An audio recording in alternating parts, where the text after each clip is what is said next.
So it's late February and I'm here to plant my apple seeds in the greenhouse. So these are all seeds from pollinations that I made that are specific crosses between two parents that I chose.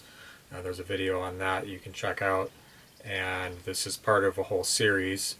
The last one related to this was harvesting the seeds from the apples to store in the refrigerator until I could get to planting them. So originally I had this idea that I would keep track of certain crosses that I made in the actual pollination video, and I've lost track of almost all those. Most of them fell off, and either the part with the writing rotted and so I couldn't read it, or the chickens ate them, and stuff happens. So also I pollinated those so late in the season that they didn't really do that well, because they were like the very last blooms on the tree, which are usually not that great. So let's talk about stratification for a minute. Well, first of all, I stored these with a little bit of damp sawdust because it just keeps them safer. And I explained that in the other video, but I'll just explain it again real quick. So if they're just in plastic, they'll sweat, and then like little beads of moisture will collect. And if they're sitting against a droplet of moisture, the seed will rot.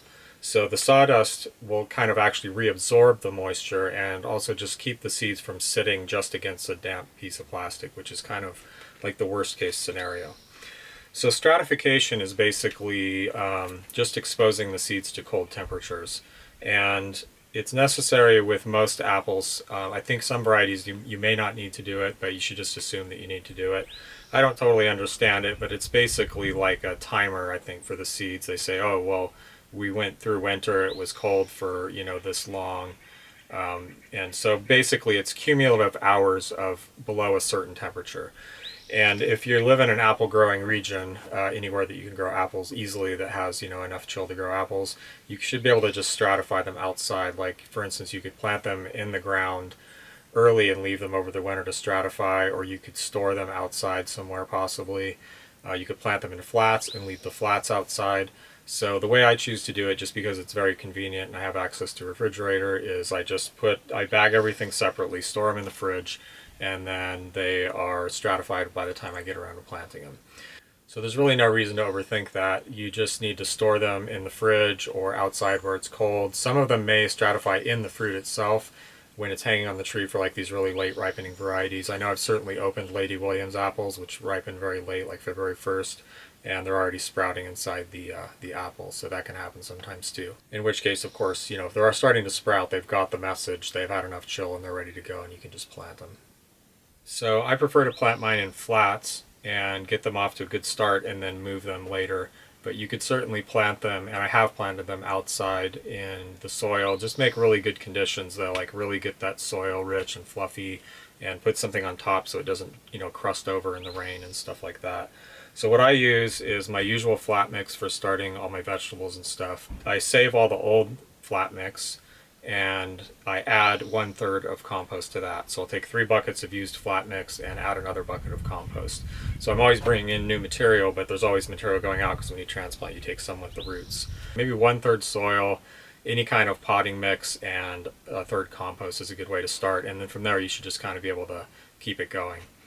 So I also usually add coffee grounds to that for nitrogen, some wood ashes for minerals, and lime, and then sometimes oyster shell flour, which I don't have any of right now, but I usually add a handful or two of that too. Nothing measured too carefully, it just all sort of works out. It's extremely high in organic matter. It works great. I can grow really vigorous seedlings with this, and the apple seedlings especially, you'll see they get really big and green and very happy. So here are my seeds. As you can see, some of these are very sprouted. That's okay.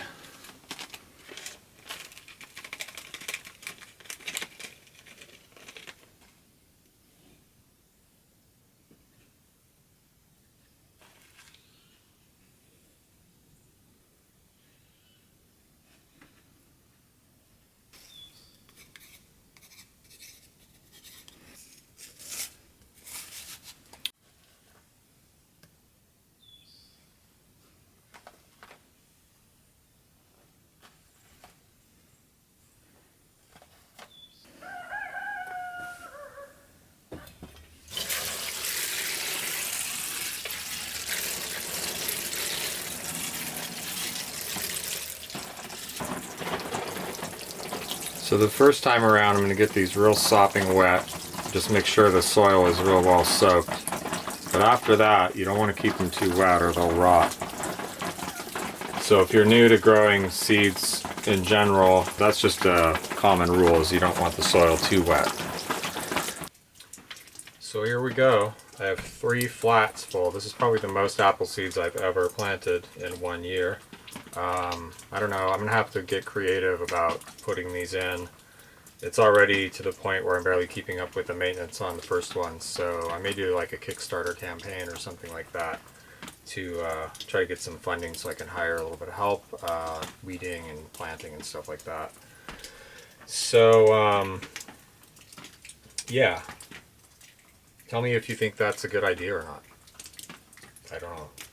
So we'll revisit these guys when it's time to plant them in the ground. So they're just going to grow in here for a little while until they get probably too big. Usually I let them get way too big and then I move them. I'm going to try to move them more in a more timely fashion this year, and the fact that I'm making videos will probably help with that. So let's go down and take a look at the trial rows down there, because it looks like I'm going to get some blooms this year. In fact, I'm sure of it. Okay, so we're going to take a look here, and we have some fruiting wood going on here for sure. Here's some that are just about to open. It looks like these will be open with the crab apples. Let's see what that is. Maybe it's a Wixon cross and that's why it's so early. Yep, it sure is. So that's encouraging, because I actually want, some people will call out the crab apple trait, anything that shows a crab apple trait, but I actually want those. So that's good news. And here are the seedlings that I grew out last year. I've grafted them onto dwarfing rootstock and planted them out. This is all of them. So quite a few of the trees have a lot of fruit buds on them. There's some more right here. Here, probably. Oh, those aren't that fat, but yeah, no, this one's definitely gonna flower out here. This is year 5 maybe.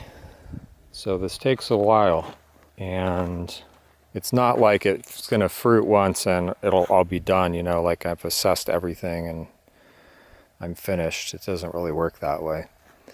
Judging from this, I'll probably have actual blooms within a week here. Oh, so excited.